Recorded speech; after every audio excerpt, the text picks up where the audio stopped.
الحمد لله رب العالمين عدد خلقه ورضا نفسه وزنة عرشه ومداد كلماته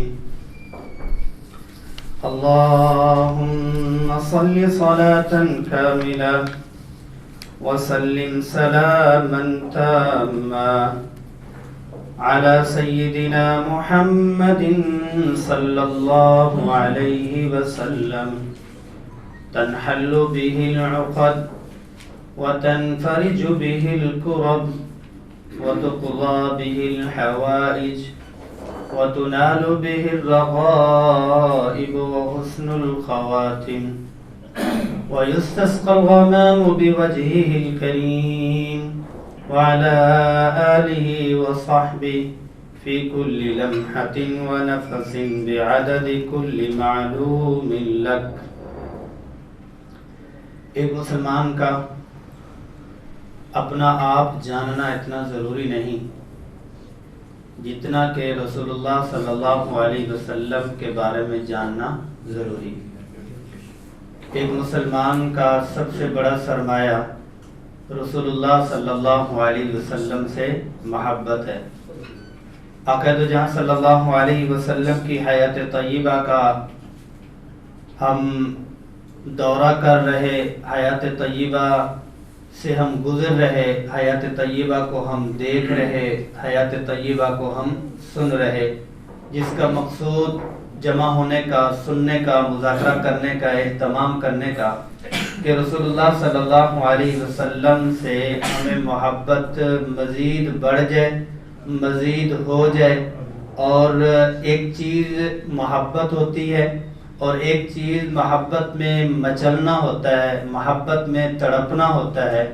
ان واقعات اور ان حیات اور ان پروگرامز وغیرہ کا جو اصل مقصود ہے کہ وہ رسول اللہ صلی اللہ علیہ وسلم کی محبت میں ہم تڑپنے والے بنے، مچلنے والے بنے، آقا دو جہاں صلی اللہ علیہ وسلم کی ملاقات کے لیے اتباع کا سہارا لیں کہ ہم اتباع کر رہے ہیں. تو آپ صلی اللہ علیہ وسلم تک پہنچنے کے لیے یہ راستہ ہے. اللہ جل جلالہ عمل کی توفیق نصیب فرمائے. رسول اللہ صلی اللہ علیہ وسلم مدینہ المنورہ میں پہنچ چکے ہیں. آقا دو جہاں صلی اللہ علیہ وسلم نے مدینہ المنورہ میں جب تشریف فرما ہوئے تو بہت سے چیزیں رسول اللہ صلی اللہ علیہ وسلم کو درپیش ہیں. ان درپیش چیزوں میں آپ صلی اللہ علیہ وسلم کو اندرونی خطرات بھی ہیں، بیرونی خطرات بھی ہیں اور قریش کی طرف سے بھی خطرات ہیں. اندرونی خطرات آگے آپ کو نقشے کے ذریعے سے بتلا دیا جائے گا کہ یہودی وہاں پر بستے تھے، یہودیوں سے آپ صلی اللہ علیہ وسلم کو خطرات تھے، منافقین سے بھی رسول اللہ صلی اللہ علیہ وسلم کو خطرات تھے، اور جو قبائل دائیں بائیں میں رہتے تھے ان سے بھی خطرات تھے.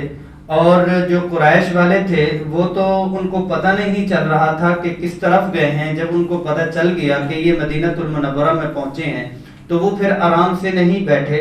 اس وقت تک وہ آرام سے نہیں بیٹھے کہ جب تک ان کو مستقل طور پر کچلا نہیں گیا. ایک ہوتا ہے مارا جانا اور ایک ہوتا ہے روند کے کچل دینا. جب تک کہ ان کو کچلا نہیں گیا، ان کو مارا نہیں گیا، اس کو روندا نہیں گیا، تب تک وہ آرام سے نہیں بیٹھے اور رسول اللہ صلی اللہ علیہ وسلم کو پے در پہ مسلسل تکالیف دیتے رہے. بہرحال یہ ہے کہ رسول اللہ صلی اللہ علیہ وسلم کی جو حکمت عملی تھی اور رسول اللہ صلی اللہ علیہ وسلم کی دور اندیشی تھی، آقا دو جہاں صلی اللہ علیہ وسلم کی امور کو باریک بینی سے دیکھنا جو تھا وہ رسول اللہ صلی اللہ علیہ وسلم نے اسی طرح سے اپنایا. اب یہاں پر درپیش خطرات اور درپیش جو مسائل سے ان میں سے ایک چیز یہ تھی کہ رسول اللہ صلی اللہ علیہ وسلم کی چاہت یہ تھی کہ ایک ریاست، ایک محلہ، ایک جگہ مجھے ملے جہاں پر میں چند لوگوں کی اتنی بہترین تربیت کر دوں کہ وہ خوشبو لے کر اٹھیں، وہ ایک سوچ لے کر اٹھیں، وہ جذبہ لے کر اٹھیں، وہ ایک مشن لے کر اٹھیں، وہ ایک نصب العین لے کر اٹھیں اور دنیا کے کونے کونے تک وہ پھیل جائیں. رسول اللہ صلی اللہ علیہ وسلم نے اس ریاست میں پھر کیا بھی. میں اگلی بات کرنے سے مجھے ایک یاد آ گیا تاریخی ہی سیرت کے حوالے سے کہ رسول اللہ صلی اللہ علیہ وسلم، کیونکہ اب ہم ابتدا کرنے لگے ہیں، اسی ابتدا کی اسی بات کو میں پھر اینڈ پہ بھی دہراؤں گا.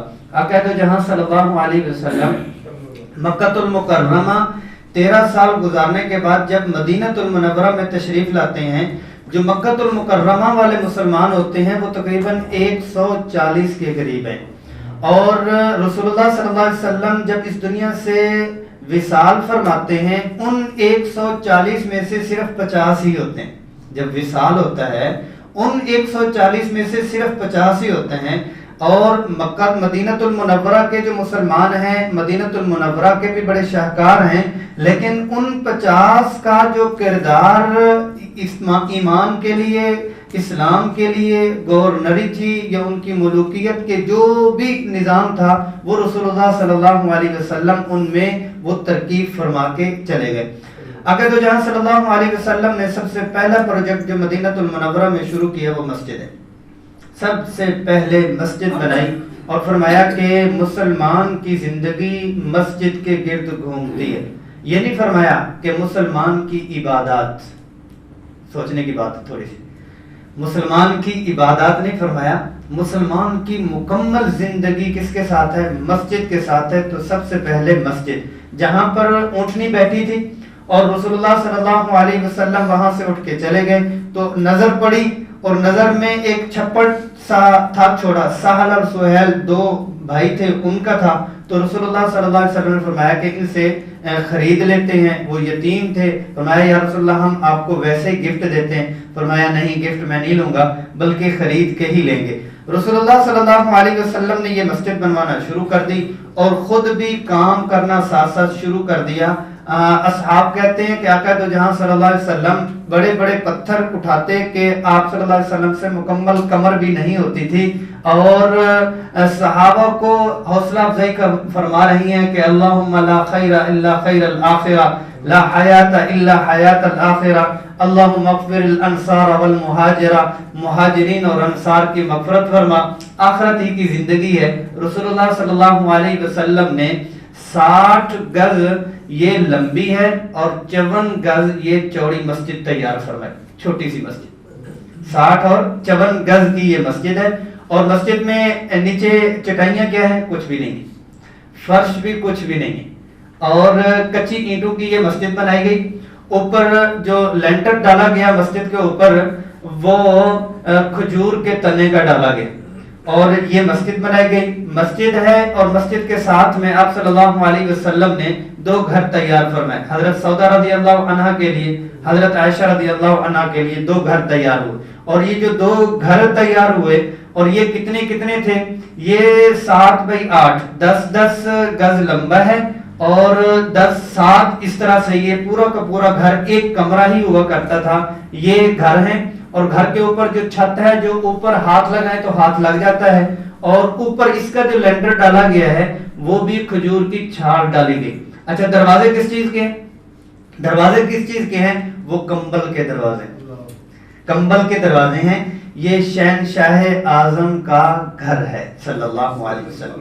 پچھلے اس میں ہم سن چکے ہیں کہ مقام اور اڑان کتنی ہے، مقام اور اڑان کتنی ہے کہ جبریل امین پیچھے رہ گئے، فکان قاب قوسین او ادنا، اللہ جل جلالہ سے بات فرما رہے، اور پہنچ اتنی ہے. اور رہن سہن اور سادگی کیا ہے کہ اس گھر میں آپ صلی اللہ علیہ وسلم قیام فرماتے. اور مسجد نبوی کو جن بنیادوں پر رسول اللہ صلی اللہ علیہ وسلم نے قیام فرمایا، اس کی روشنی مستقل طور پر سب سے پہلے تمیم داری رضی اللہ عنہ کے بارے میں آتا ہے کہ انہوں نے روشنی کی تھی. تو آپ صلی اللہ علیہ وسلم بہت خوش ہوئے کہ مسجد میں چراغ ڈلائے. اس کے بعد حضرت عثمان رضی اللہ عنہ کے دور میں مستقل طور پر چراغ کا انتظام ہوا کہ مستقل بیت المال سے وہ کیا گیا، یعنی بل پاس کیا گیا، یا عثمان رضی اللہ عنہ نے اپنے خرچ میں سے کہا کہ مستقل طور پر دیے کا اور لالٹین ہے یا جو بھی ہے اس کا انتظام کیا گیا. اس سے پہلے عثمان رضی اللہ عنہ سے پہلے آپ صلی اللہ علیہ وسلم کا دور، ابو بکر صدیق رضی اللہ عنہ کا دور، عمر فاروق رضی اللہ عنہ کا دور، اس میں مسجد نبوی میں مستقل طور پر چراغاں کا کوئی بھی انتظام نہیں تھا، لیکن اس میں سنتیں ساری زندہ تھی، دین مکمل زندہ تھا، احساس مکمل زندہ تھا، شعور مکمل زندہ تھا، قرآن مکمل زندہ تھا. سارے ہی اعمال وہاں سے ہو رہے تھے اور رسول اللہ صلی اللہ علیہ وسلم ان کی نگرانی خود ہی فرما رہے تھے. آپ صلی اللہ علیہ وسلم کے جو ازواج مطہرات، آپ صلی اللہ علیہ وسلم کو گھر اور گھر والوں کی بھی فکر ہوئی کہ ان بچوں کو بھی واپس لایا جائے، تو آقا دو جہاں صلی اللہ علیہ وسلم نے ابو رافع کو اور زید کو بھیجا 500 درہم اور 2 اونٹ دے کر کہ آپ مکہ المکرمہ سے میرے بچوں کو لے ہیں۔ وہاں سے کنہوں نے آنا تھا؟ ام کلثوم آئی رضی اللہ عنہا اور فاطمہ الزہرا رضی اللہ عنہا یہ آئی، کیونکہ زینب رضی اللہ عنہا کی شادی ہو چکی تھی، ابو العاص کے عقد میں تھے، وہ ادھر ہی تھے، اور رقیہ رضی اللہ عنہا عثمان رضی اللہ عنہ کے ساتھ حبشہ کی طرف وہ ہجرت کر کے گئے تھے، وہ بعد میں حبشہ سے ہی آئے تھے، تو حضرت سودا رضی اللہ عنہا بھی پہنچ گئی، اور حضرت عائشہ رضی اللہ عنہا بھائی کے ساتھ پہنچ گئی تھی مدینہ المنورہ میں، ابھی تک رخصتی نہیں ہوئی تھی، بہرحال نکاح ہو چکا تھا۔ تو رسول اللہ صلی اللہ علیہ وسلم کو اپنے گھر رہن سہن کے لیے انصار کا بہت ہی زیادہ نصرت رہی۔ نعمان بن حارثہ کے بارے میں آتا ہے کہ یہ حارثہ بن نعمان کے بارے میں آتا ہے کہ یہ وہ صحابی ہیں جنہوں نے رسول اللہ صلی اللہ علیہ وسلم کو سب سے پہلے اپنا گھر دیا کہ آپ نے اپنے گھر والوں کو رکھنا ہے تو میں آپ کو ہبہ اور گفٹ کرتا ہوں، یہ آپ قبول فرمائیں۔ اور اس طرح کی بہت سارے مواقع کے اوپر انہوں نے اپنی زمین آپ صلی اللہ علیہ وسلم کو وقف کر دی۔ ایک موقع پر ایسا ہوا، کیونکہ وہ واقعہ آگے آئے گا، حضرت فاطمہ الزہرا رضی اللہ عنہا نے آپ صلی اللہ علیہ وسلم سے عرض کیا کہ تھوڑا سا ان کا گھر دور ہو گیا تھا، تھوڑا سا گھر دور ہو گیا تھا، آتے ہی یہ سارا گھرانہ پہلے حارثہ بن نعمان کے گھر میں ہی ٹھہرا، پھر مستقل طور پر گھر ہوا، پھر حضرت فاطمہ الزہرا رضی اللہ عنہ کی جب شادی ہوئی، آگے جا کے بتلاؤں گا، اسی کا واقعہ یاد آیا تو اسی جگہ پہ سناؤ، تو کہتی ہیں کہ آپ صلی اللہ علیہ وسلم کا معمول مبارک جب بھی سفر پہ جاتے تو 2 رکعت نماز مسجد میں ادا فرماتے اور فاطمہ الزہرا کے گھر میں بھی جاتے، جا کے بیٹی سے ملتے، جب واپس آتے تو تب بھی مسجد میں آ کے 2 رکعت نماز نفل فرماتے اور فاطمہ الزہرا کے گھر میں بھی جاتے۔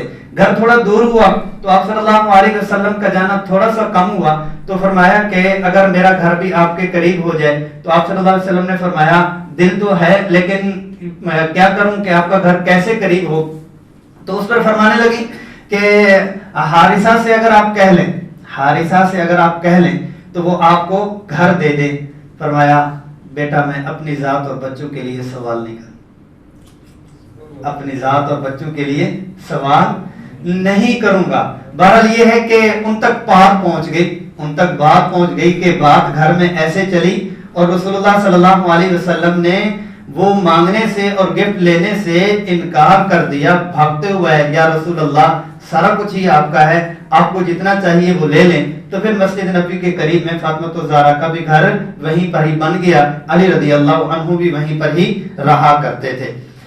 جب لوگ مسجد میں آنا شروع ہوئے تو اس چیز کی ضرورت پڑی کہ کسی ایسے الفاظ کے ساتھ، اعلان کے ساتھ مسجد میں لوگوں کو جوڑا جائے۔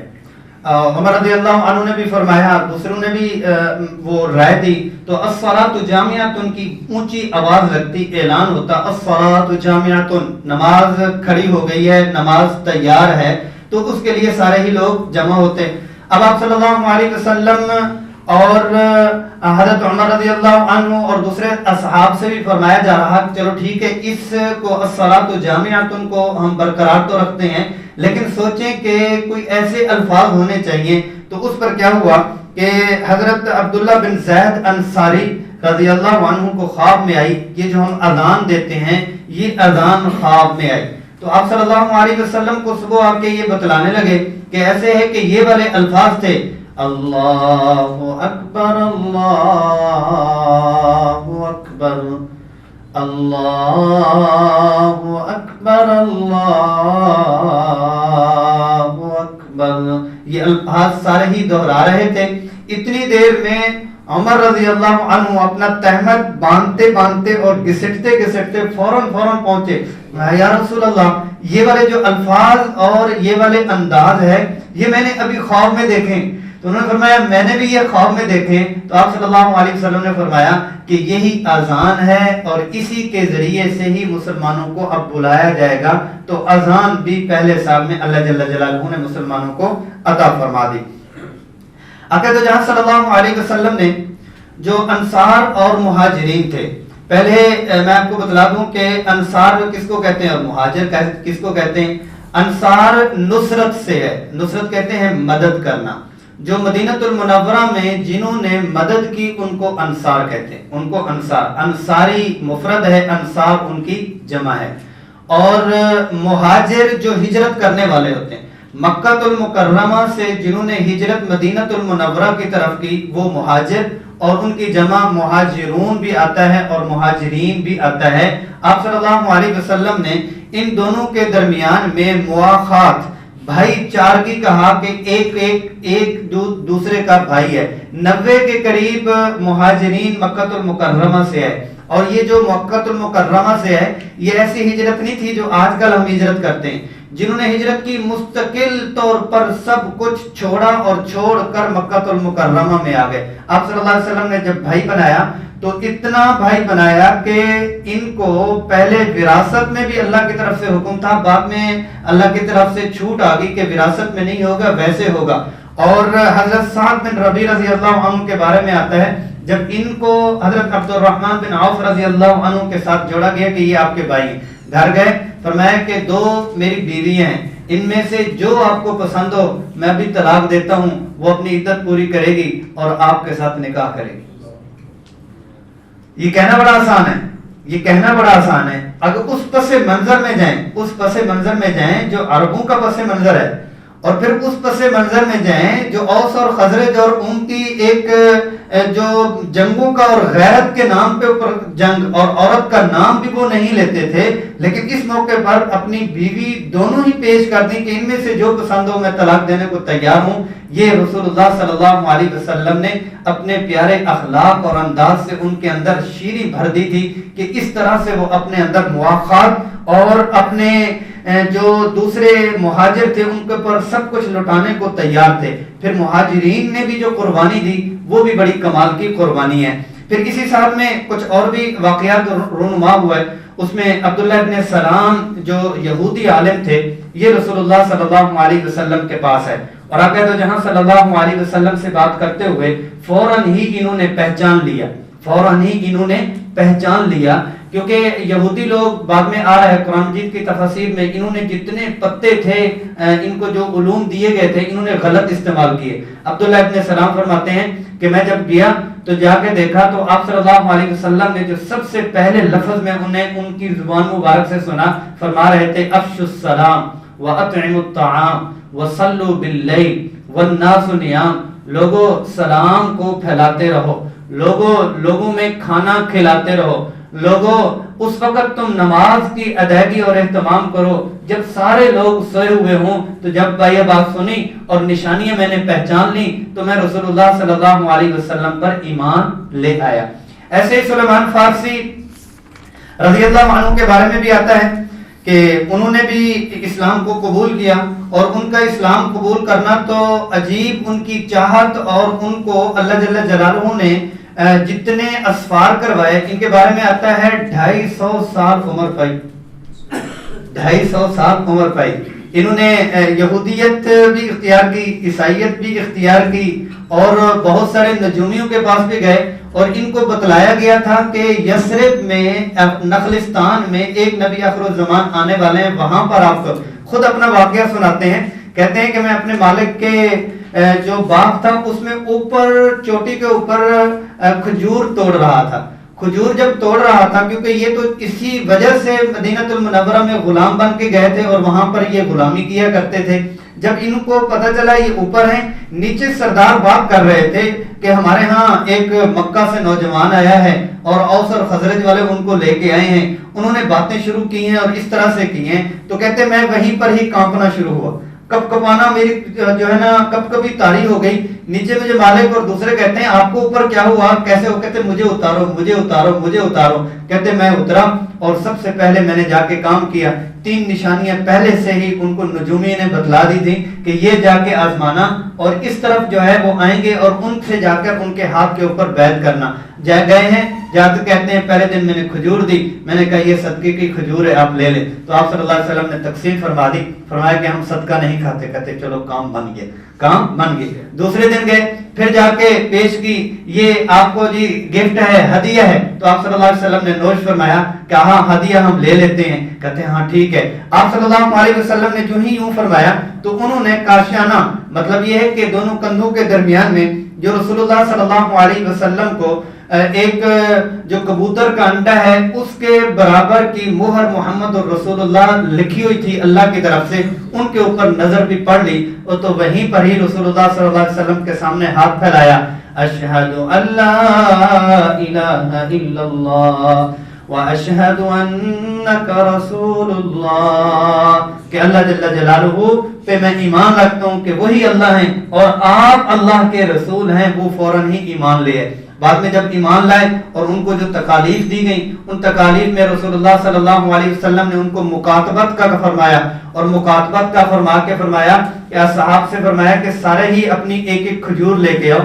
300 کے قریب کھجوریں آپ صلی اللہ علیہ وسلم نے اپنے ہاتھ سے اور اصحاب کے نام سے لگوائیں، اور اسی ساری ان کھجوروں نے پھل دیا اور ان کو آزادی ہوئی۔ جتنے جتنے شہروں میں یہ گھومتے رہے، نقشے میں آپ دیکھیں یہ سارے شہر ہیں، یہ رسول اللہ صلی اللہ علیہ وسلم کی تلاش میں یہ گھومتے رہے، اصفہان ہے، شام ہے، کہاں کہاں جاتے رہے، یہ اصفہان سے پھر یہ کہاں گئے، شام گئے، شام سے پھر یہ ہے کہ یہ موصل گئے، پھر نصیین گئے، پھر یہ عمودیہ گئے، اور یہ سارا چل رہے ہیں، وادی القرآن میں پہنچے، اور وہاں سے یہ یثرب مدینہ المنورہ میں رسول اللہ صلی اللہ علیہ وسلم کی تلاش میں یہاں پر پہنچے، اور ان کو بھی ایمان کی دولت سے نوازا گیا۔ اور یہ ان کا باغ اب بھی موجود ہے مدینہ المنورہ میں، اب بھی ان کا جو عمرہ کرتے ہیں وہ انہوں نے دیکھا ہے، رسول اللہ صلی اللہ علیہ وسلم اجوا کھجور ہے، بہترین کھجور ہے، اب بھی اسی وقت سے ہی اس میں کھجور آ رہی ہے، اور اسی وقت سے اللہ جل جلالہ نے باریں لگائی ہوئی ہیں۔ تو رسول اللہ صلی اللہ علیہ وسلم کو ایک دو اور واقعات بھی ہیں، وہ یہ ہے کہ انہوں نے پہلے ہجرت کا جو پہلا ہے، یہودیوں نے آتے ہی ایک پتا پھینکا، پہلے سال سے ہی انہوں نے اپنی یہودیت دسیسہ، اپنا جو قید ہے عربی میں کہتے ہیں پروپیگنڈا شروع کر دیا، کہا کہ آپ کو ٹینشن نہیں ہے، آتے ہی پھیلا دیا کہ ہم نے مسلمانوں کے اوپر جادو کیا ہے، جادو ایسا کیا ہے کہ ان کا کوئی بچہ ہی پیدا نہیں ہوگا، ہم نے جادو کر دیا ہے، کوئی بچہ پیدا نہیں ہوگا۔ تو ہجرت کا پہلا سال ہے، اسما بنت ابی بکر، زبیر رضی اللہ عنہ، عبداللہ ابن عبداللہ ان کا نام، عبداللہ ابن زبیر کی پیدائش ہجرت کے پہلے سال ہوئی۔ مسلمانوں میں جو خوشی کی لہر، یعنی پہلا ہجرت کے بعد پہلے یہ بچے ہیں پیدا ہوئے، مسلمانوں نے خوب خوشی منائی، کیونکہ خوشی ایک تو یہ ہے کہ پہلا بچہ ہوا ہے، دوسرا یہ ہے کہ جو یہودی اپنی یہودیت پھیلا رہے تھے ان کا جواب بھی ان کو مل گیا۔ اور ایسے ہی ہوا کہ آپ صلی اللہ علیہ وسلم کے 3 جو قریب کے اصحاب تھے ان کی وفات بھی پہلے ہجرت کے پہلے سال ہوئی۔ ان کا حضرت کلثوم بن ہدم ہے، یہ جب رسول اللہ صلی اللہ علیہ وسلم قباء کے مقام پر قیام فرمایا، 24 دن ہے یا 14 دن ہے، وہاں پر ان کی میزبانی کرنے کے لیے یہ تھے جنہوں نے بہت ہی قربانی دی۔ اور آپ نے ایک اور ہیں برا رضی اللہ عنہ ہیں، یہ بیعت عقبہ ثانیہ میں بھی ہیں، اور جب آپ صلی اللہ علیہ وسلم نے خزرج کے اوس اور خزرج میں سے 12 نقیب بنائے سے ان میں سے ایک نقیب بھی ہیں۔ اور جو پہلی دفعہ رسول اللہ صلی اللہ علیہ وسلم کے پاس جو یثرب سے 6 لوگ یا 5 لوگ تھے، اس میں اسد بن زرارہ جن کا کل بھی واقعہ آیا تھا، جو اسید کو بھی لے کے آئے تھے، جو سعد بن معاذ کو بھی لے کے آئے تھے، جنہوں نے مدینہ المنورہ میں مکمل سپورٹ کی تھی۔ یوں کہہ لیں کہ مکہ سے مدینہ ایمان لانے والے اور مدینہ المنورہ میں مستقل طور پر ایک ایک قبیلے کے پاس گشت کروانے والے اسد بن زرارہ تھے، یہ تینوں اللہ کو پیارے ہوئے۔ تب یہودیوں نے پھر سے طوفان کھڑا کیا کہ محمد صلی اللہ علیہ وسلم تو باتیں کرتے ہیں، ان کے جو قریب کے اور قربانی دینے والے لوگ ہیں اللہ تعالیٰ انہیں کو ہی مارتا جا رہا ہے، بس اللہ کا یہ کرنا ہوا۔ وائس بن سہم اور بڑے بڑے جو سردار تھے مکہ المکرمہ میں تکلیف دیتے، ایک دو ان کی بھی وفات ہوئی، جب ان کی موت ہوئی تو ان کی ویسے ہی خاموشی ہو گئی اور یہ لوگ خاموش ہو گئے۔ ہجرت کا اب دوسرا سال شروع ہوتا ہے۔ ہجرت کے جو پہلے سال کے کچھ واقعات اور کچھ چند چیزیں تھی وہ میں نے آپ کے سامنے رکھ دی۔ اب ہجرت کا دوسرا سال ہم بات کرتے ہیں۔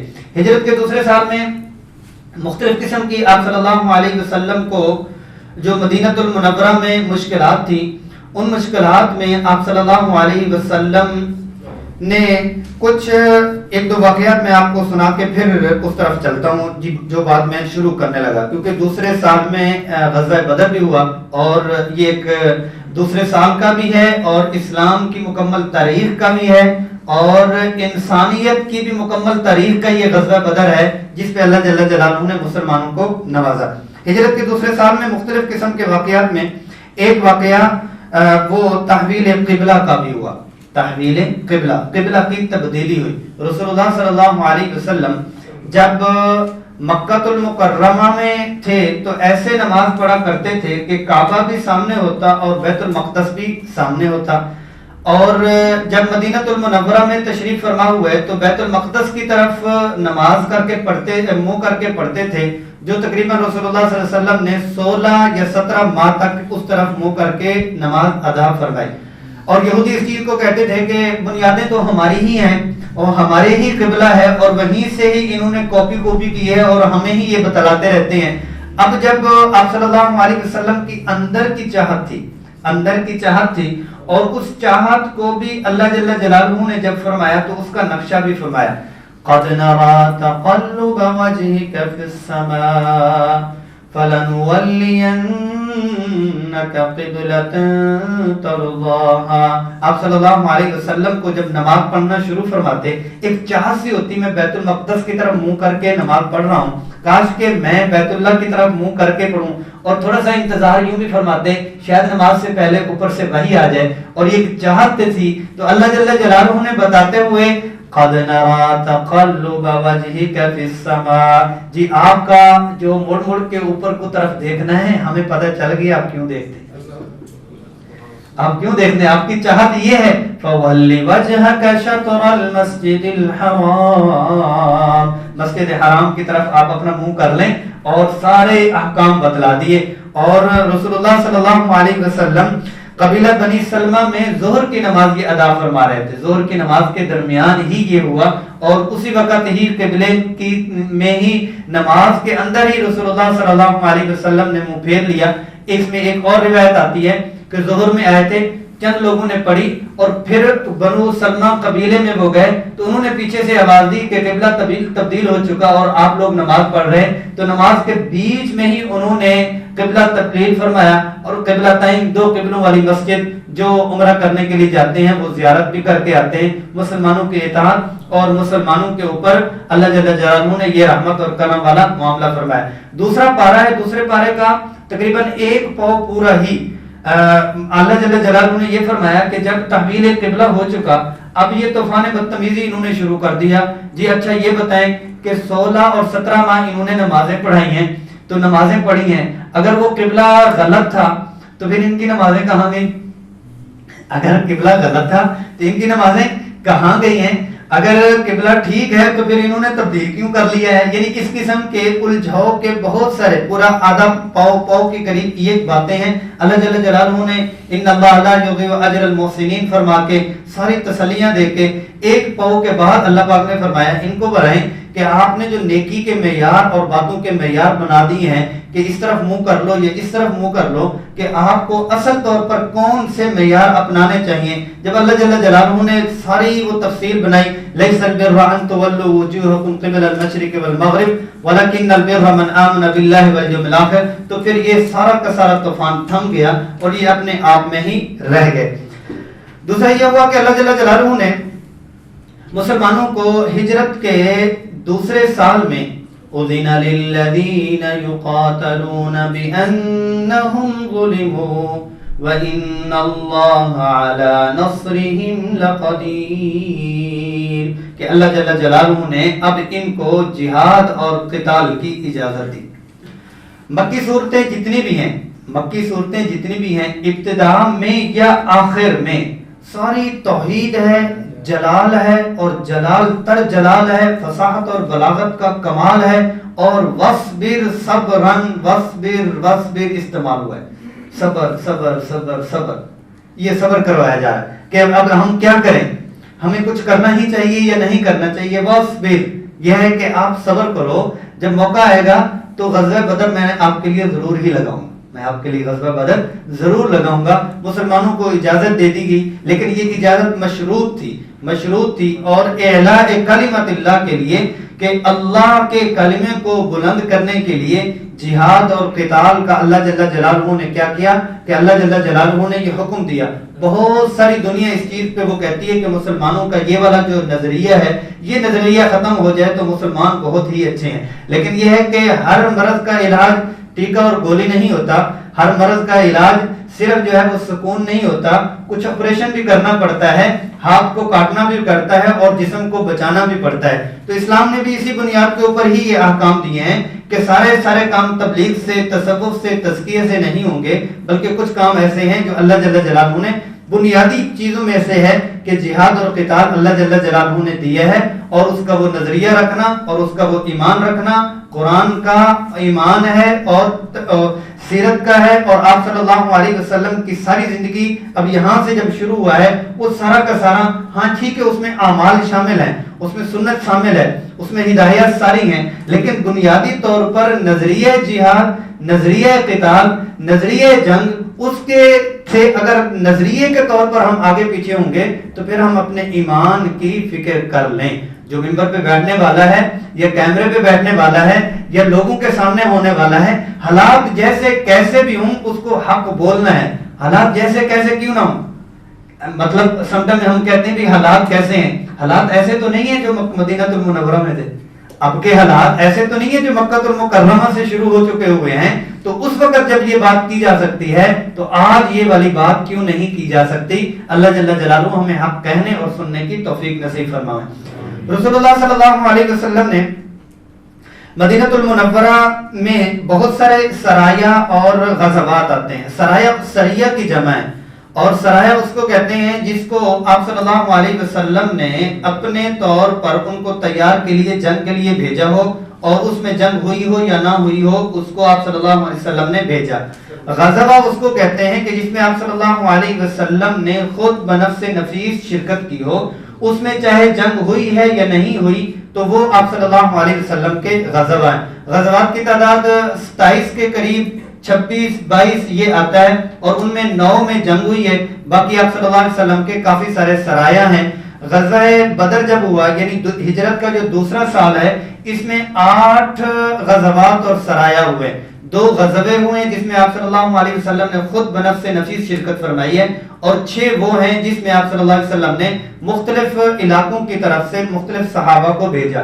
کیونکہ وہ مختلف صحابہ کو بنیادی طور پر بھیجنے کا جو مقاصد تھے وہ 3 تھے. 3 چیزیں ایسی تھیں کہ ایک تو یہ تھا کہ جو مکہ المکرمہ سے جو لوگ وہاں پر مسلمانوں کو روندنے کے لیے اپنے پروپیگنڈے بنا رہے تھے، آپ صلی اللہ علیہ وسلم نے اس کو روکنا تھا، ایک بات. دوسری یہ تھی کہ آپ صلی اللہ علیہ وسلم کے آنے سے پہلے عبداللہ ابن ابی جو رئیس المنافقین ہے، اس کی تاج پوشی ہونی تھی اور اس نے بادشاہ بننا تھا.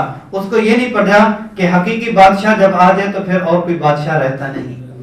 حقیقی بادشاہ جب آ جائے، اصلی بادشاہ آ جائے تو پھر نقلی کی کوئی وقت نہیں ہوتی. تو اس نے اپنے اندر وہ منافقت رکھی، اور اس منافقت کی بنیاد پر اس کو خط بھی آتے تھے، اور اس نے ایک بنیاد پر کھڑے ہوا شروع میں کہ میں ان کو قتل کر دوں گا. اور ایسے ہی سعد رضی اللہ عنہ گئے اس میں اپنے امیہ بن خلف اپنے دوست کے پاس، تو انہوں نے کعبہ کا طواف کرنے سے بھی روک دیا. 3-4 وجوہات کی بنیاد پر رسول اللہ صلی اللہ علیہ وسلم نے اپنے کچھ دستے تھوڑی تھوڑی دیر کے لیے قبائل کی طرف بھیجے. قبائل کی طرف دونوں راستے جو شام اور مکہ المکرمہ کے دونوں راستے تھے، اور مدینہ المنورہ کے یہ یوں اوپر گھوم کے جاتے تھے، دونوں راستے پر چلائی. اس کو جو تعبیر بھی کر سکتے ہیں جس کو ہم دعوت التبلیغ کی اس میں اصطلاح میں کہتے ہیں پیدل جماعتوں کا چلانا. پیدل جماعتوں کا چلانا، یہ وہ پیدل جماعتیں کہہ لیں یا وہ کہہ لیں کہ صرف خالی چلنے سے جو اثرات پڑتے ہیں وہ یہ ہوئے کہ جتنے قبائل تھے وہ دب کے رہ گئے کہ یہ تو طاقتور لوگ ہیں اور ان کے اندر تو ہمت ہے اور ان لوگوں کے ساتھ آگے نہیں آنا چاہیے. پھر یہ ہوا کہ رسول اللہ صلی اللہ علیہ وسلم نے ایک حکمت عملی یہ بتلائی کہ یہ جو تجارتی قافلے مکہ سے تجارت کی طرف جاتے ہیں اور یہ لوگ ہمارے اوپر ہر وقت ہی حملے کرتے ہیں, ان کے کچھ حملے مدینہ المنورہ کے اوپر ہو بھی چکے تھے. ان دنوں میں آپ صلی اللہ علیہ وسلم اور اصحاب ساری رات جاگ کے گزارتے تھے, کیونکہ جب حملے ہوتے تھے پہرے بھی ہوتے تھے, رسول اللہ صلی اللہ علیہ وسلم نماز پڑھا رہے ہوتے تھے تو تب بھی رات کو دن میں تلواریں ننگی لے کے ساتھ میں کھڑے ہو کے پہرادار پہرا دیا کرتے تھے. جب یا ایھا الرسول بلغ ما انزل الیک من ربک واللہ یعصمک من الناس, یہ درمیانی زندگی میں اللہ پاک نے فرمایا کہ آپ اپنا کام کریں, دوسرا کام ہمارے ذمہ ہے, آپ اپنا کام کریں. واللہ یعصمک من الناس, کہ آپ کی حفاظت, اب پہرے کی کوئی ضرورت نہیں ہے, براہ راست میں ہی آپ کا پہرا دوں گا, آپ اپنا کام بلغ ما انزل الیک من ربک, اس قسم کی آپ پریشانی لینے کی کوئی ضرورت نہیں ہے. تب سے پہلے یہ سارے پہرے داری بھی ہوتی تھی اور ننگی تلواریں بھی ساتھ میں چلتی تھی. اب یہ ہوا کہ ابو سفیان جو ابھی تک رضی اللہ عنہ مسلمان نہیں ہوئے تھے تو وہ اپنا ایک تجارتی قافلہ لے کر شام کی طرف جا رہے تھے. آپ صلی اللہ علیہ وسلم کو جب پتہ چلا کہ یہ قافلہ ہے 40 کے قریب لوگ ہیں اور منوں کے حساب سے اس میں سونا ہے اور بہت ہی زیادہ مال تجارت ہے, تو رسول اللہ صلی اللہ علیہ وسلم نے 2 بندے بھیجے, جاؤ جا کے پتہ کرو. تو وہ قافلہ نکل گیا اور اپنا مقام پہ پہنچ گیا. جب وہ قافلہ واپس آنے لگا تو پھر رسول اللہ صلی اللہ علیہ وسلم نے اصحاب سے کہا کہ ایسا ہے کہ اگر ان کی معیشت کے اوپر زد پڑے گی اور یہ جو مستقل طور پر ہمارے اوپر حملہ کرنا شروع ہوئے, ان کے حملے کو روک دیا جائے اور ان کے راستے بند کیے جائیں تو یہ خود بخود ہی ہمارے پاؤں میں آ جائیں گے اور ہماری مٹھی میں آ جائیں گے. تو آپ صلی اللہ علیہ وسلم نے کوئی اتنی بڑی مہم نہیں چلائی. حضرت ابوبکر صدیق, عمر رضی اللہ عنہ, ان تمام کو کہا کہ چلیں, جی چلیں, بالکل تیار ہیں. تو انصار کی طرف آپ صلی اللہ علیہ وسلم نے دیکھا تو اس میں سعد رضی اللہ عنہ کے بارے میں آتا ہے, فرمایا کہ یا رسول اللہ, مقداد بن اسود وہ بھی صحابی انصار میں سے ہیں, انہوں نے کہ یا رسول اللہ آپ ہماری طرف دیکھ رہے ہیں اور ہم بات سمجھ چکے ہیں, کیونکہ معاہدہ جو ہوا تھا عقبہ ثانیہ میں کہ آپ لوگ رسول اللہ صلی اللہ علیہ وسلم کی جان کی حفاظت کرو گے اور ہر حال میں ان کے اوپر اپنی جان نشاور کرو گے. یہ معاہدہ اندرون مدینہ کا تھا, باہر کا نہیں تھا.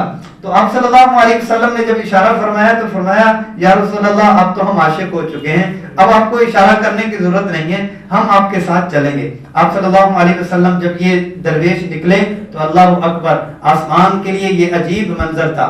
آسمان کے لیے یہ عجیب منظر اس لیے تھا کہ جب آپ صلی اللہ علیہ وسلم آگے گزر کے جب خیریت عافیت لی کہ کس کے پاس کیا ہے اور کتنے لوگ کہاں سے چلے ہیں, تو آپ صلی اللہ علیہ وسلم نے دیکھا کہ 313 لوگ ہیں. 313 میں سے 60 جو ہے وہ مہاجرین ہیں اور اس کے بعد عقیدہ جان صلی اللہ علیہ وسلم جب ان کو لے کے چلے تو آگے پہنچے تو دیکھا کہ 313 لوگ ہیں اور 60 مہاجرین میں سے ہیں, انصار میں سے کچھ لوگ ہیں. اور جب آگے جا کے بات چیت کی اور اپنے جو وہ تھے صلی اللہ علیہ وسلم, میں پہلے آپ کو تعداد دکھلا دوں پھر جی یہ آپ صلی اللہ علیہ وسلم نے جب دونوں لشکروں کا موازنہ کیا کہ یہ جو یہاں سے چڑھے ہیں یہ کتنے ہیں, 313 لوگ ہیں اور ان کے پاس صرف 2 گھوڑے, صرف 2 گھوڑے, اچھا, اور 70 اونٹ ہیں, 70 اونٹ ہیں اور تلواریں یہاں پر نہیں ہیں, وہ 6 ہیں یا 8 تلواریں. اچھا, تمام تلواروں کے اوپر نیام بھی نہیں ہے اور جس کو کچھ نے کپڑا باندھا ہوا ہے. مزے کی بات یہ ہے کہ تمام کے پورے جوتے بھی نہیں, مزے کی بات یہ ہے کہ تمام کے سر کے اوپر کپڑا بھی نہیں ہے اور یہ ہے کہ تمام کے کپڑے بھی مکمل پیمند لگے ہوئے بھی نہیں ہیں. کچھ کے کپڑے ایسے ہیں جو پھٹے ہوئے ہیں.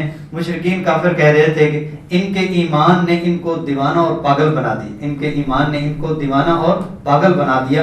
یہ جب نکلے اور اللہ جل جلالہ کی مدد سے نکلے اور اللہ جل جلالہ نے ان کو جو مدد اور نصرت فرمائی وہ میں آپ کو ساتھ ساتھ اس طرح سے پہلے مکمل نقشہ کھینچ دیتا ہوں، پھر ان نقشے کے اوپر آ کر بہت اچھی طرح انشاءاللہ غزوہ بدر سمجھ میں آئے گا۔ تو ایسے ہوا کہ جب یہ لوگ ابو سفیان رضی اللہ عنہ واپس ہیں تو آپ صلی اللہ علیہ وسلم نے کہا کہ چلو ٹھیک ہے، جو ان کا پیچھا کرو۔ تو یہ سمجھدار بہت تھے اور انہوں نے ایک کنویں کے اوپر پڑاؤ ڈالا اور وہاں پر دیکھا کہ کچھ اونٹ کے مینگنیاں پڑی تھی۔ اونٹ کی مینگنی کو ایسے توڑ کے دیکھا تو گٹھلی ہے۔ گٹھلی کہا کہ اچھا یہ تو یثرب کی کھجور ہے، یہ کچھ جاسوس لگتے ہیں۔ قافلے کا رخ موڑا اور مکہ المکرمہ کی طرف پچھلا جو راستہ تھا اس راستے سے اپنے قافلے کو بچا کے لے گیا۔ زمزم نامی ایک شخص ہے، ان کو بھیجا کہ جاؤ اور جا کے ان کو بتاؤ کہ ایسے ایسے حملہ ہو چکا۔ اس نے اپنے خاص انداز میں جو حملے کا ہوتا تھا اس انداز میں ان کو بتلایا، اپنے کپڑے پھاڑے ہوئے، قمیض اس نے اتاری ہوئی، چیخ چلا کے کہنے لگا۔ اب اس میں تھوڑا سا آپ کیونکہ پیچھے چیز سن چکے ہوئے ہیں اور مکہ المکرمہ مسلمانوں کی کیفیت آپ دیکھ چکے ہوئے ہیں، اس کیفیت کو مد نظر رکھتے ہوئے اب کی بات کو آپ وہ کرنے، یہ سارے طیش میں آئے اور کھڑے ہو گئے۔ 9 اور 11 کے قریب بڑے بڑے سردار سارے ہی کھڑے ہو گئے اور اتنے شدید غصے میں آئے۔ کس بنیاد پہ غصے میں آئے کہ کل تو چھپ کے راتوں رات ہمارے پاس ہاتھوں سے جانے والے ہیں اور اتنے سالوں سے ہمارے ہاتھ ترس رہے ہیں ہم ان کے اوپر ہاتھ سیدھا کریں، اور کل کو یہ جانے والے ہیں اور آج میں ان میں اتنی بلوغیت آ چکی ہے اور اس میں ان میں طاقت آ چکی ہے، ہمارے قافلے کے اوپر یہ حملہ کرنے والے۔ ابو جہل کھڑا ہوا اور بڑے بڑے جو ہے سردار کھڑے ہوئے، انہوں نے کہا ایسی کی تیسی ہم ان کو ان کے گھر میں جا کے ماریں گے، یہ کریں گے وہ کریں گے۔ 1000 سے زائد کا ان کا لشکر جو ہے وہ تیار ہوا، انہوں نے تیاری کی اور آگے چل دیے۔ ابو سفیان پہنچ گیا، لوگوں نے کہا کہ ایسے ہے کہ ایسے ہم اس کو روک لیتے ہیں، بڑے سرداروں نے بھی کہا کہ کوئی ایسی بات نہیں، کہا کہ ابو جہل نے کہا نہیں، یہ ہے کہ عبداللہ مخزرمی جو ہے حضرمی اس کا بدلہ بھی لینا ہے، اور یہ ہے کہ ہم جائیں گے اور بدر کے مقام اور اس طرف جا کے اپنے اونٹ اور اپنی جو باندی ہیں وہ نچائیں گے، اپنا موج مستی کر کے پھر واپس آئیں گے اور ان کو یہ اور وہ کر دیں گے۔ لیکن یہ ہے کہ ابو جہل بار یہ کہہ رہا تھا کہ ہمیں یہ جنگ کرنی ہے، اس طرح سے کرنی ہے۔ آپ صلی اللہ علیہ وسلم اپنے اصحاب کو لے کر چلے تو ایک مقام کے اوپر پہنچے، پڑاؤ ڈالا تو اس پر ایک صحابی نے فرمایا یا رسول اللہ، اللہ کا حکم ہے یا آپ کو ویسے ہی آپ نے یہاں پر پڑاؤ اپنا ڈالا ہے؟ فرمایا کہ یہ ویسے ہی ڈالا ہے۔ تو آپ صلی اللہ علیہ وسلم کو انہوں نے فرمایا ایسا ہے کہ اگر آپ تھوڑا سا آگے چلے جائیں تو وہ زیادہ بہتر ہے۔ تو وہ تھوڑا سا آگے ہوئے اور آپ صلی اللہ علیہ وسلم نے جب مدینہ المنورہ سے یہ نکلے تھے، چلے تھے، تو یہ رمضان المبارک کا مہینہ تھا اور 12 رمضان المبارک اور 17 رمضان المبارک یا 18 رمضان المبارک جمعے والا دن فجر کے وقت میں یہ جنگ اور آپس میں دونوں صفیں آمنے سامنے ہوئیں۔ رات کے وقت میں آپ صلی اللہ علیہ وسلم نے پہلے تو تمام کو جمع فرمایا، جمع فرمانے کے ساتھ مختلف مواقع پر رسول اللہ صلی اللہ علیہ وسلم نے آخرت کی بات فرمائی اور یہ سارے سوئے ہوئے ہیں اور رسول اللہ صلی اللہ علیہ وسلم ساری رات وہاں پر ایک عریش اور ایک جگہ بنائی گئی، اس میں ساری رات رسول اللہ صلی اللہ علیہ وسلم رو رہے۔ ابو بکر صدیق رضی اللہ عنہ پیچھے سے پکڑ رہے ہیں کہ آپ بس کریں، بس اتنا ہی کافی ہے، ہو چکا ہے۔ آپ صلی اللہ علیہ وسلم رات کے آخری پہر میں کھلکھلاتے ہوئے ابو بکر صدیق رضی اللہ عنہ کو بلایا، فرمایا آپ کو بتاؤں یہاں پر یہ قتل ہوگا، یہاں پر یہ قتل ہوگا، یہاں پر یہ قتل ہوگا، یہاں پر یہ قتل ہوگا۔ انتظام ہو چکا ہے اور صفیں بھی بن چکی ہیں، اوپر سے اللہ جل جلالہ نے اپنا انتظام بھی فرما دیا۔ بہرحال یہ کہ یہاں تک جب یہ بات ہو جاتی ہے، اب نقشے کے اوپر دیکھ لیں، نقشے کے بعد پھر یہاں سے آگے بات ہم کرتے ہیں۔ نقشے پہ انشاءاللہ العزیز آپ کو خوب اس کا جو سنا ہے اب اس کی تطبیق ہو جائے گی۔ اب یہ ہے کہ جو مدینہ المنورہ سے انہوں نے جانا تھا اور السیف میں پہنچے، الروحا کے مقام پر پہنچے اور اس کے ساتھ صفرا پہ پہنچے، اور یہ غزوہ بدر کا میدان ہے۔ غزوہ بدر میں شام سے یہ قافلہ آیا تھا ابو سفیان کا اور یہ کنویں کے اوپر آ گیا۔ جب یہ کنویں کے اوپر آیا، جب انہیں پتہ چلا کہ نخلستان اور یہاں پر کچھ آئے ہیں، تو اس نے کیا کیا، اپنے قافلے کو واپس لیا۔ جب قافلے کو واپس لے کر دوسرے راستے سے یہ چلا اور یہ راستہ جنوب کی طرف مکہ المکرمہ میں پچھلے راستے سے اپنے قافلے کو بچا کر یہ لے کر چلا گیا۔ اب یہ ہے کہ دوسرا مکہ المکرمہ سے یہ جعفہ کے مقام پر جب پہنچے تو ان کو پتہ چلا کہ بات معاملہ ٹھنڈا ہو گیا ہے تو ہم اب واپس چلے جائیں، ابھی ہمیں آگے جانے کی ضرورت نہیں ہے. لیکن یہ ہے کہ یہ پھر بھی پہنچے اور حضرت مقداد اور ان صحابہ میں سے کچھ کے واقعات اس طرح کے آتے ہیں جنہوں نے رسول اللہ صلی اللہ علیہ وسلم کو اشارہ جو آپ صلی اللہ علیہ وسلم نے فرمایا تھا اس پر فرمایا کہ ہم موسیٰ علیہ السلام کے اصحاب نہیں ہیں جنہوں نے کہا تھا اذهب انت وربك فقاتلا، ہم تو اصحاب محمد ہیں، آپ ہمیں آگ میں ڈالیں، پہاڑوں سے ٹکروا دیں یا چھلانگ کا کہہ دیں، ہم اپنا سارا کچھ لٹا دینے کے آپ کے اوپر تیار ہیں. ایسے سعد بن معاذ نے بھی آپ صلی اللہ علیہ وسلم کے سامنے بہترین کے الفاظ میں جرأت مندانہ انداز میں کہا کہ ہم بھی آپ کے ساتھ ہیں. بہرحال یہ ہے کہ جعفہ اور بدر کا مقام آپ کے سامنے یہ آ رہا، اس میں جنگ ہوئی اور یہ جنگ کا مکمل نقشہ ہے. اور جب قرآن مجید کی آیات وَهُمْ بِالْعُدْوَةِ الدُّنْيَا وَهُمْ بِالْعُدْوَةِ الْقُصْوَى ان کے نیچے تھے اور آپ اوپر تھے. اب کفار کا جو مکہ سے آئے تھے یہ عدوۃ القصوى، یہاں اس مقام کے اوپر کفار نے اپنا پڑاؤ ڈالا تھا. اور جو اسلامی لشکر آیا یہ کنویں کے قریب آیا، اوپر سے وَهُمْ عُدْوَةُ الدُّنْيَا، یہاں پر پہلے انہوں نے اپنا پڑاؤ ڈالا اور ایک انصاری کے کہنے پر رسول اللہ صلی اللہ علیہ وسلم نے اسلامی لشکر آگے لے جا کر یہاں پر کیا جو میدان کے بالکل قریب تھا، جس میں اسلامی لشکر گاہ جدید آگے جو ہے اس لشکر اور پیچھے یہ دونوں پانی کی جگہ تھی، یہ کنواں تھا، اس کے اوپر قبضہ کر لیا اور یہ سارا ریتلا زمین تھا، اس کے اوپر بھی قبضہ کر لیا. مطلب یہ کہ مسلمانوں کے پاس پینے کا پانی بھی تھا اور پھر جب آخر میں نتیجہ نکلا جس میں تھوڑی کیچڑ ویچڑ اور بارش آئی تو اس میں مسلمانوں کے پاس ایک حصہ ایسا تھا جو پانی والا تھا، ایک حصہ ایسا تھا جو ریت والا تھا. دونوں حصوں نے مسلمانوں کو فائدہ دیا. یہ عریش جو لکھا ہوا ہے، عریش کا معنی ہوتا ہے عرش بنانا یا اس طرح کی کوئی چھپڑ سی بنانا جس میں رسول اللہ صلی اللہ علیہ وسلم کے مخصوص طور پر بنایا گیا کہ آپ صلی اللہ علیہ وسلم وہاں پر قیام فرمائیں گے. اب یہ ہے کہ دونوں مارکے آپس میں جب ہونا شروع ہوئے، یہ وہ غزوہ بدر کی وہ ہے، آپ صلی اللہ علیہ وسلم دعا فرما رہی ہیں اللہم ھذی قریش، یا اللہ قریش والے آ چکے ہیں، یہ اپنے جگر اور اپنے تمام سردار لے کر آ چکے ہیں، یہ والا موقع ہے، اگر اس موقع سے یہ نکل کے چلے گئے تو پھر دوبارہ موقع نہیں ہوگا. اور آپ صلی اللہ علیہ وسلم بہت لجاجت کے ساتھ فرما رہے ہیں یا اللہ آپ کا وعدہ نہیں تھا، آپ نے اپنا وعدہ نہیں کیا تھا، آج وہ وعدہ آپ پورے فرما دیجئے اور فرما دیجئے. اور اس میں اللہ پاک سے اللہ پاک یہ فرمایا کہ اللہ مٹھی بھر لوگ لے کر آیا ہوں، آج اگر یہ چلے گئے تو آپ کی عبادت کرنے والا کوئی دنیا میں رہے گا نہیں. آپ صلی اللہ علیہ وسلم رو رہے اور لجاجت سے اللہ جل جلالہ نے پھر ان کو بہت ہی زیادہ نصرت سے نوازا. اب یہ ہے کہ کھجوروں کا باغ ہے اور مسلمانوں کا پڑاؤ بھی یہاں پر ڈلا ہوا ہے اور بدر کا کنواں بھی ہے. اب اس میں یہ ہوا کہ عتبہ بن ربیعہ، شیبہ بن ربیعہ اور ولید بن عتبہ. عتبہ یعنی اپنے بچوں کے ساتھ بڑے مور کی طرح اوپر اس نے اپنا تاج پہنا ہوا تھا اور جنگ کا طریقہ یہ ہوا کرتا تھا، سب سے پہلے مبارز پہلوان آتے تھے اور آ کے للکارتے تھے کہ میرے مقابلے میں کوئی ہے تو آ جائے اور ہم اپنا مقابلہ کریں گے. اس کے بعد گمگیر آپس میں لڑائی ہوا کرتی تھی. یہ تین لوگ آئے اور انہوں نے آ کے للکارا. آپ صلی اللہ علیہ وسلم نے فرمایا من لہم، ان کے لیے کون ہے؟ تو اس سے عبداللہ ابن رواح نکلے ہیں، پھر جو ہے کہ عوف بن حارث نکلے ہیں اور معوذ بن حارث یہ نکلے ہیں اور انہوں نے کہا کہ ہم مقابلہ کریں گے.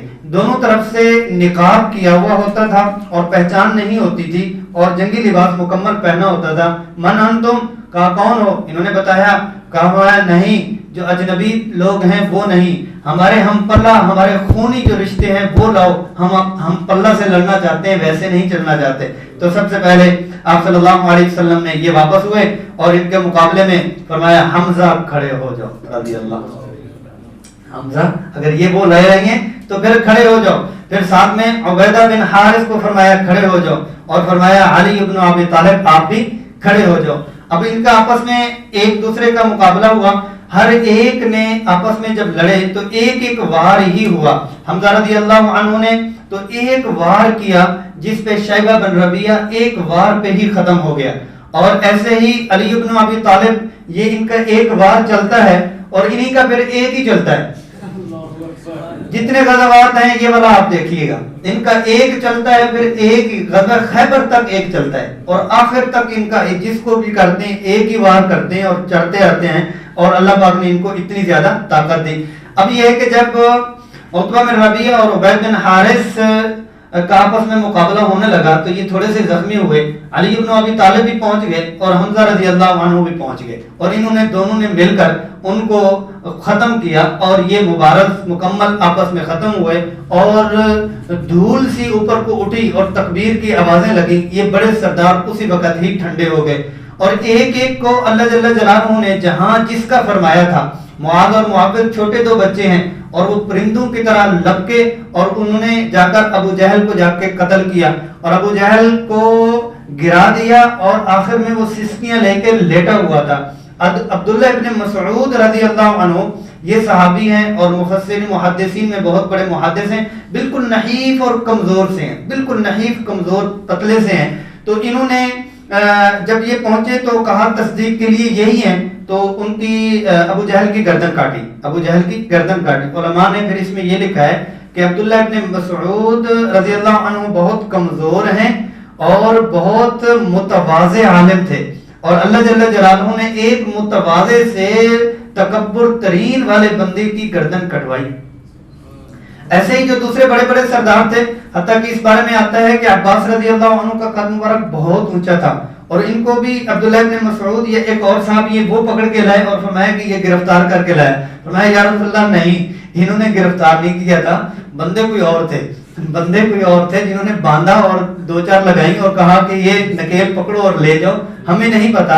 صحابہ کرام نے اس مارکے میں دیکھا کہ عمیر رضی اللہ عنہ کی شہادت ہوئی یا دوسروں کی ہوئی، فرمایا کہ ہماری ابھی جو تلوار تھی وہ پہنچتی نہیں تھی اور گردن پہلے ہی گر چکی ہوتی تھی، اور اللہ پاک نے فرمایا کہ وہ دیکھو بِثَلَاثَةِ آلَافٍ مِّنَ الْمَلَائِكَةِ مُنزَلِينَ، 3000 فرشتے صحابہ نے خود اپنی آنکھوں سے دیکھے، سفید گھوڑے، سفید امامے، سفید لباس، اور اوپر سے یوں اٹھتے ہوئے وہ نیچے ہے۔ آپ علماء نے لکھا ہے فرشتہ تو ایک بھی کافی تھا، لیکن یہ ہے کہ تسلی دینے کے لیے کہ ہم آپ کے ساتھ ہیں۔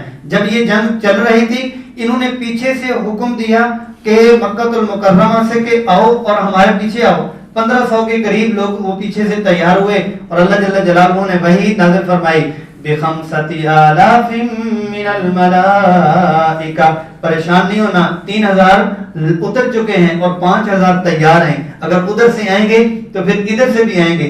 علماء نے لکھا ہے یہ صرف مسلمانوں کی تسلی کے لیے اللہ پاک نے فرمایا، ورنہ اللہ کو نہ فرشتوں کی ضرورت ہے۔ اور فرشتے جب اترے تو فرشتوں نے اللہ پاک سے پوچھا کہ یا اللہ ہم نے مارنا کب ہے، کبھی لڑے ہی نہیں تھے۔ وَضْرِبُوهُمْ كُلَّ بَنَانٍ، اور وَضْرِبُوهُمْ فَوْقَ الْأَعْنَاقِ، اللہ پاک نے فرمایا کہ ان کی گردنوں پر مارو، اور ان کے جو پورے ہیں پورے پورے پہ جوڑ جوڑ پہ مارو، اور ان سے جو انہوں نے آپ کے اوپر ظلم کیا تھا اس کا یہ بدلہ لو۔ اللہ جل جلالہ نے جب ابو بکر صدیق رضی اللہ عنہ کا جو واقعہ وہ سنا ہوا ہے کہ بیٹے کی تلوار کے نیچے آ چکے تھے اور بچا دیا، بعد میں جب مسلمان ہوئے تو بیٹا کہنے لگے ابا جان آپ میری تلوار کے نیچے آئے تھے، میں نے آپ کو بچا لیا۔ فرمایا اللہ کی قسم بیٹا آپ میری تلوار کے نیچے آتے تو کبھی میں نہ بچاتا اور آپ کو آر پار کر دیتا۔ شام کے وقت میں کیا ہوا کہ آپ صلی اللہ علیہ وسلم نے ایک صحابی کے بارے میں آتا ہے کہ ان کی تلوار عکاشہ رضی اللہ عنہ میں تلوار ٹوٹ گئی اور ہاتھ میں کچھ نہیں، اور ایسے ٹہنی کو پکڑا اور پکڑایا، جو ہی ٹہنی کو انہوں نے وہ کیا تو وہ تلوار کی شکل بنی، اور تلوار ہی وہ آخر تک چلتی رہی۔ بعد میں قحط کا زمانہ آیا، انہوں نے بیچا اور اس کو بھی کمایا، تو اللہ جل جلالہ نے ایسی مدد فرمائی کہ 313 ہیں اور 70 کے قریب 70 مکمل ہیں جن کو مسلمانوں نے جہنم واصل کیا، اور 70 سے زائد یا 71 اور 72 ہیں جن کو مسلمانوں نے قیدی بنایا۔ اور جمعے کا دن رات کا وقت آپ صلی اللہ علیہ وسلم نے 2 لوگوں کو فرمایا کہ آپ جاؤ مدینہ المنورہ میں جا کر خبر دو، اور مدینہ المنورہ میں خبر پہنچی، بہت ہی زیادہ استقبال ہوا، اور مسلمانوں کو اللہ جل جلالہ نے اس طرح سے عزت افزائی فرمائی۔ اگلی بات جو آتی ہے وہ یہ ہے کہ جو غزوہ بدر میں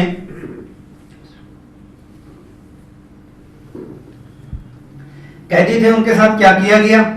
اور جو اگلا نظام تھا ان کے ساتھ کیا کیا گیا. شہداء جو بدر ہیں، بدر میں شہید ہوئے، وہ آپ کے سامنے یہ آ رہے ہیں نام، بس آپ دیکھ لیں. جو ہلاکتیں بڑے بڑے سردار ہوئے، ابو جہل بھی، عتبہ بھی، شیبہ بھی، ولید بھی، امیہ بن خلف بھی، اسود مخزوم بھی، ابو البختری بھی، عاص بن ہاشم بھی، یہ بڑے بڑے جتنے بھی بڑے سردار تھے، یہ جو 11 رکنی کمیٹی، 25 رکنی کمیٹی ابو طالب کے پاس جاتے تھے، یہ ساری کمیٹی یہاں پر جمع ہوئی تھی. اور اس میں صرف ابو لہب نہیں تھا اور یہ بیمار تھا. اور جب بیماری اس کی بڑھی، اللہ نے اس کو اور زیادہ ذلیل کرنا تھا.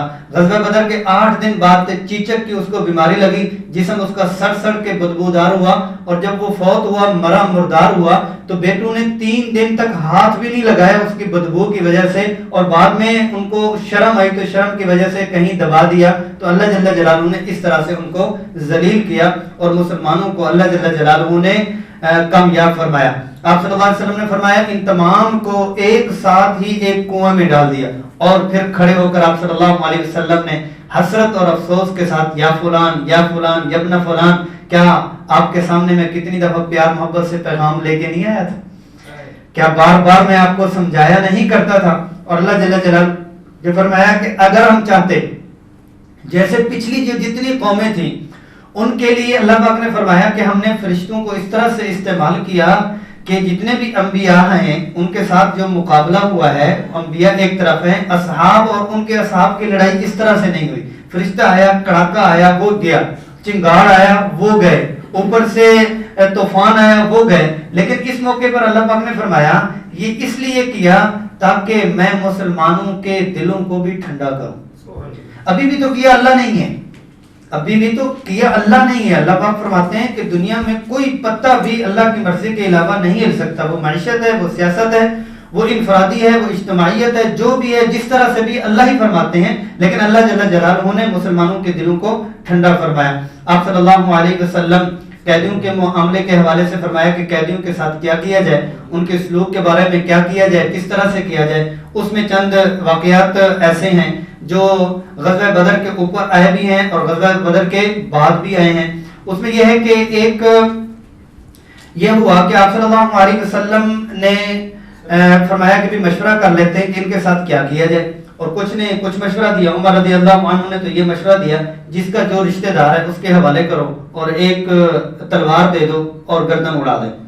تو حضرت ابوبکر صدیق رضی اللہ عنہ نرمی والے، نرم گوش، اور دوسروں نے بھی یہ کہا ایسا ہے کہ ان سے فدیہ لے کر ان کو آزاد کر دیا جائے. بہرحال اسی پہ مشاورت ہوئی کہ ان سے فدیہ لے لیا جائے اور ان کو آزاد کر دیا جائے. جبریل امین اترے کہ آپ لوگوں کی مشاورت ہو چکی تھی، ورنہ یہ تھا کہ معاملہ بہت سخت تھا. جو اب فیصلہ ہوا یہ مشورے کی برکت اور آپ لوگوں کی اجتماعی رائے تھی، ورنہ اصل میں جو فیصلہ تھا وہ تھا جو عمر رضی اللہ عنہ کہہ چکے تھے کہ ان کی گردنیں اڑا دی جائیں. اب لوگ آ رہے تھے اور اپنے اپنے سارے لوگوں کو لے کے جا رہے تھے.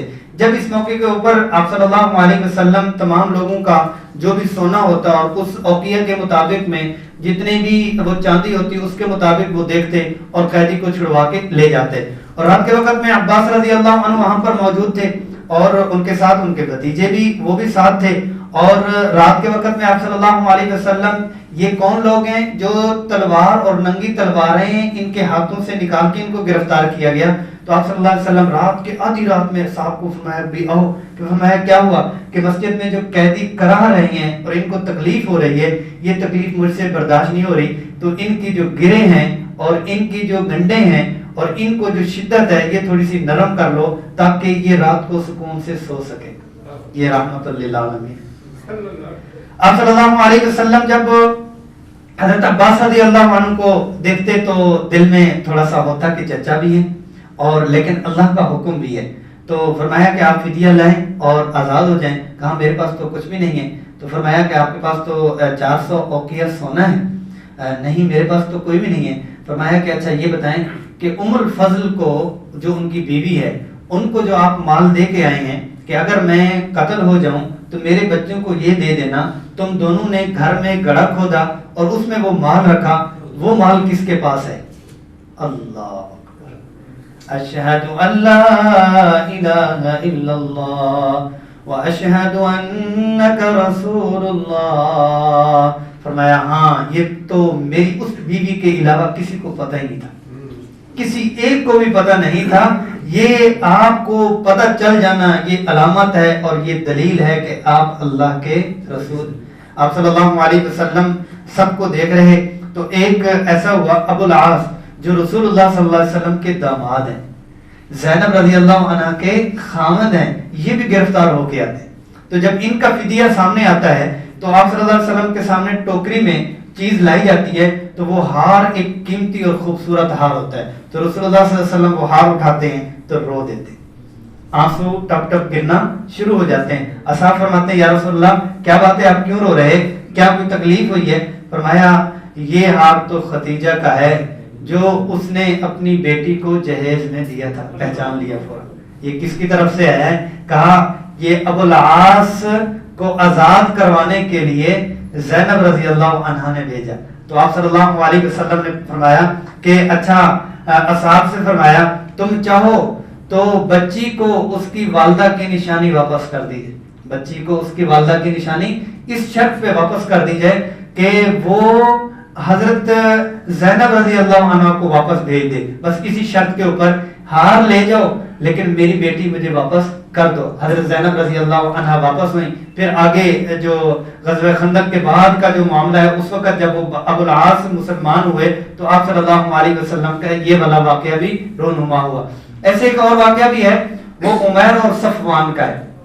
عمیر اور صفوان یہ دونوں حتیم میں بیٹھے ہوتے ہیں. جب یہ آپس میں بات چیت کر رہے ہوتے ہیں، کہتے ہیں کہ اب زندگی کا کوئی فائدہ ہی نہیں ہے، اب زندگی کا کوئی فائدہ ہی نہیں ہے. کیوں فائدہ نہیں؟ کہا کہ سارے سردار چلے گئے ہوئے ہیں اور صفوان ابن امیہ ہیں اور جو عمیر ہے وہ بھی سردار کا بیٹا ہے. کہا کہ ایسے ہے، عمیر کہتا ہے کہ مجھے میرے بچوں کی جو ہے وہ پرورش کا معاملہ ہے، اور دوسرا ہے کہ قرض بہت زیادہ ہے جس بنیاد پر میں جا نہیں سکتا، ورنہ میرا دل تو یہ کرتا ہے جاؤں اور جا کر ان کو ختم کر دوں اور بہانے سے رسول اللہ صلی اللہ علیہ وسلم پر حملہ کر دوں.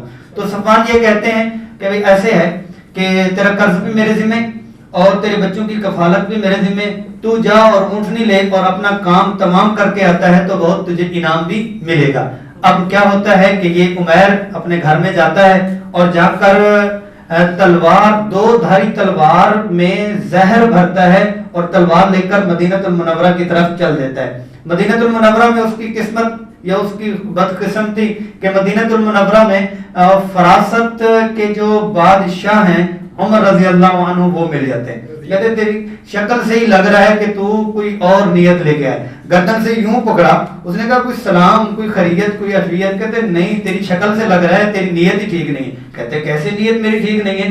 سارے لوگ مکہ سے آ رہے ہیں اور اپنا فدیہ لے کے آتے ہیں اور اپنی چیز پیش کرتے ہیں اور قیدی لے کے جاتے ہیں. میں بھی تو اپنا بھائی چھڑانے کے لیے آیا ہوں. نہیں، تو بھائی چھڑانے کے لیے نہیں ہے، تیری شکل سے ہی لگتا ہے، تیری آنکھیں بتلا رہی ہیں. اسی طرح ہی پکڑ کے آپ صلی اللہ علیہ وسلم کے دربار میں لاتا ہے. میں یا رسول اللہ یہ آیا، تو وہ کہتے ہیں کہ مجھے ایسے پکڑ لیا، نہ ایسی مجھے نہ بات کی نہ ویسے، اور مجھے جو ہے وہ ایسے بدتمیزانہ انداز میں. آپ صلی اللہ علیہ وسلم نے فرمایا بھی بیٹھو، آپ جو بات کر رہے ہو آپ بیٹھو. کہا کیسے آنا ہوا؟ کہا ایسے آنا ہوا کہ میں بھائی کی آزادی کے لیے آیا ہوں، فدیہ لے کر آیا ہوں. آپ صلی اللہ علیہ وسلم نے فرمایا اچھا یہ بات بتاؤ، حتیم میں جب آپ لوگ بیٹھے تھے، صفوان اور آپ حتیم میں بیٹھے تھے، اس وقت جو بات آپ لوگوں کی آپس میں ہوئی تھی، پھر آپ گھر بھی گئے تھے، پھر تلوار میں آپ نے زہر بھی ڈالا تھا، تو یہ سب کیا ہے؟ تو جواب میں کہتا ہے اشہد ان لا الہ الا اللہ واشہد انک رسول اللہ. کہ یہ تو کسی کو پتہ ہی نہیں تھا، ہم نے خاموشی سے اندر سے وہ کیا. جب فتح مکہ ہوا تو یہ عمیر صفوان کو لے کے آیا اور امان کی پرچی لکھوائی کہ اتنے پیارے اور بہترین لوگ ہیں، آپ ابھی تک ایمان کیوں نہیں لا رہے؟ تو یقیناً کہ مسلمانوں کو جو اللہ کے دین کے لیے، اور یہ دین جس کو ہم دین سمجھتے ہیں، ہمیں تو کیونکہ ماں کی گود سے ہی مل چکا، ہم نے کوئی قربانی بھی نہیں کی، اور جنہوں نے قربانی ہمارے لیے کی ہے اور کس طرح سے دین کو بچایا ہے، تو وہ ان کو سلام ہے. اور ان کے ان جذبات کی وجہ سے ہی، جیسے حدیث شریف میں آتا ہے کہ سارے تابعین اور اس کے بعد قیامت کی صبح تک سارے کے سارے لوگ وہ اتنا صدقہ کریں کہ روزانہ ہر ایک شخص کو پہاڑ کے برابر پہاڑ کے برابر جواہرات، موتی، سونا سارا کچھ خرچ کرے، اور اس دور کے جو صحابہ تھے وہ صرف ایک مٹھی جو خرچ کریں تو ان تمام کے صدقات ان کے برابر نہیں پہنچ سکتے، ان کا مقام اور مرتبہ ہے۔ اور پھر یہ بدری صحابہ تھے، ان کا جو مقام تھا بعد میں اللہ پاک نے فرما دیا ان کے پچھلے بھی معاف اور ان کے اگلے بھی معاف، پچھلے بھی معاف اور اگلے بھی معاف۔ جیسے ہمارے معاشرے میں کوئی عالم ہے، کوئی مفتی ہیں اور کوئی شیخ ہیں اور بڑے ہیں جنہوں نے دینی اعتبار سے کوئی بہت قربانی کی ہوتی ہے، تو دینی حلقے میں ان کا ایک مقام اور مرتبہ پایا جاتا ہے، والدین کا پایا جاتا ہے۔ صحابہ کرام میں جو ایک مقام اور مرتبہ پڑھایا جاتا تھا وہ کن کا تھا؟ وہ بدری صحابہ کا تھا، اور بدری صحابہ کا اتنا مقام اور مرتبہ کہ سارے لوگ اگر ان سے کوئی ایسی غلطی یا ایسا کچھ ہو بھی جاتا تو اس مقام پر وہ کہہ دیتے تھے کہ یہ بدری صحابہ ہیں اور ان کو چھوڑ دو۔ اب بدری صحابہ سے مجھے یاد آیا کہ 4-5 دنوں سے آپ کو جو گفتگویں ہیں صحابہ کی وہ والی چیزیں، اور یہ گہما گہمی ابھی جو غزوہ بدر سے اس کے بعد احد، یہ ساری گہما گہمی ہی چلنی ہے، تھوڑا سا وقت ہے۔ تو حضرت نعمان بن بشیر رضی اللہ عنہ کا واقعہ جو مزاح اور دل لگی کا ہے، اور بدری صحابہ ہونے کی وجہ سے، صحابی ہونے کی وجہ سے جو ان کو چھوڑ دیا گیا، کیونکہ صحابہ کی زندگی کے مختلف پہلو ہیں، جہاں ان کی قربانی کے پہلو ہیں وہاں ان کی فطری زندگی بھی بڑی مزیدار اور بڑی خوشحال تھی، یعنی ان کے وسائل بہت کم تھے لیکن زندگی آپس میں بڑی مزیدار تھی۔ صحابہ کرام میں یہ بھی آتا ہے کہ وہ فروٹ کھاتے، کھانے کے بعد مزاح میں ایک دوسرے کو چھلکے بھی مارتے، اور گٹھلیاں ایک دوسرے کے سامنے آپ صلی اللہ علیہ وسلم کو رکھ دیتے۔ یہ نعمان بن بشیر مزاحیہ صحابی ہیں، اور آپ صلی اللہ علیہ وسلم کے ساتھ بھی پیار محبت اور باتیں بھی سناتے تھے، اور آپ کی لمبی لمبی سنانی رسول اللہ صلی اللہ علیہ وسلم پیار بھی فرماتے تھے۔ ہوا یہ کہ عبداللہ ابن ام مکتوم جو نبینا صحابی ہیں، تو انہوں نے کہا کہ مجھے حاجت آئی ہے تو میں حاجت اگر کر لوں، تو انہوں نے کہا ٹھیک ہے آپ آئیں، اور میں آپ کو، اس وقت تو واش روم یہی تھے کہ ایک طرف لے جانا اور ان کو واش روم جا کے کروانا، تو ان کو لیا اور مسجد نبی میں گھمایا، ادھر لے گئے ادھر لے گئے ادھر لے گئے، 4-5-6 چکر دلوائے، چکر دلوا کے نا دوبارہ مسجد کے محراب میں آ کے بٹھا دیا، اور فرمایا کہ یہ میں آپ کو ایک طرف وادی میں لے آیا ہوں تو آپ اپنی حاجت کو پورا کر لیں۔ اب جب وہ انہوں نے اپنا سطر کھولا تو دوسرے صحابہ نے ان کو کہا کیا کر رہے ہیں آپ مسجد میں، آپ کیا کرنے لگے ہیں؟ تو انہوں نے کہا کہ اچھا یہ کیا مطلب یہ کہ آپ مسجد میں ہیں؟ کہا اچھا میرے ساتھ ہاتھ ہوا ہے، اب میں قسم اٹھاتا ہوں کہ جب بھی یہ میرے ہاتھ میں آئیں گے تو میں ان کا سر پھاڑ دوں گا۔ میرے ساتھ انہوں نے اس طرح سے کیا ہے، اور یہ خاموشی سے ایک طرف ہو گئے، سارے صحابہ ہن سے دل لگی ہوئی، سارا ہوا، بات آئی گئی ہوئی اور ویسے ہی بات ختم ہوئی، اور یہ آپس میں ایک طرف بیٹھے عبداللہ ابن مکتوم اپنا ذکر کر لے خاموشی کے ساتھ، اور عثمان رضی اللہ عنہ اور دوسرے صحابہ اپنی نمازیں پڑھ رہے، اور وہ اپنی نوافل لمبی رکعات عثمان رضی اللہ عنہ کی ہوتی تھی، اور انہوں نے تھوڑی سی اپنی آواز تبدیل کی، کان میں کہا کہ وہ آپ نے ایک دفعہ کہا تھا کہ مجھے کوئی نعمان پکڑا دے تو میں سر پھاڑوں گا۔ کہتے ہیں ہاں کہتے ہیں آ جاؤ پھر کہتے ہیں آ جاؤ پھر، تو وہ ان کو ہاتھ میں لیا، تو عثمان رضی اللہ عنہ نبی نہ تھے، یہ عثمان رضی اللہ عنہ نماز پڑھ رہے تھے اور چڑھا دیا، کہتے یہ ہیں، دے مارا ڈنڈا سر کے اوپر، تو عثمان رضی اللہ عنہ کے سر سے خون بہنا شروع ہوا، تو نماز جو ہے وہ جب ختم ہوئی کہ کیا ہوا کیسے ہوا، تو یہ تو ایک طرف ہو چکے ہوئے تھے، تو اس موقع پر عثمان رضی اللہ عنہ نے فرمایا اگر یہ بدری صحابی نہ ہوتے تو میں ان سے حساب لیتا، یہ بدریوں کے ساتھ مقام اور مرتبہ ہے کہ یہ بدری نہ ہوتے تو میں ان سے حساب لیتا، پہلے بھی معاف ہیں اور اگلے بھی معاف ہیں، ان کو اتنا زیادہ مقام اور مرتبہ ملا تھا۔ تو یقیناً مسلمانوں کی اور ہجرت کے جو دوسرا سال ہے اس کے اور بھی چند واقعات ہوئے ہیں، وہ واقعات سلائیڈ سے ہی آپ دیکھ لیں۔ بنو قینقاع جب غزوہ بدر سے واپس آئے تو ایسے ہوا کہ یہ غزوہ یہودیوں کی بستی، یہودیوں کا یہ قبیلہ ہے، تو انہوں نے بدتمیزی کی تھی عورت کے ساتھ، اور ایک عرب نے اس کو قتل کر ڈالا، اور پھر یہ بات کرتے ہوئے اکھڑ گئے اور کہتے ہیں کہ آپ لوگوں کو جو غزوہ بدر تازہ ہوا تھا بڑے شوخے بنے پھرتے ہو، اور وہ تو اناڑی تھے، اجڑ قسم کے تھے، ہم تمہیں بتلا دیں گے کہ جنگ ہوتی کیا ہے، اور ہمارے ساتھ اگر آپ نے ہاتھ سیدھا کیا تو ہم بھی پھر ایسا سکھائیں گے کہ جیسے ہوتی ہے۔ اللہ جل جلالہ نے آپ صلی اللہ علیہ وسلم خود ہی تشریف فرما ہوئے اور 15 دن محاصرہ فرمایا۔ جلا وطن کر کے بھیج دیا کہ مسلمان اسلحے کی زور پہ نہیں بلکہ ایمان کی زور پہ لڑتا ہے.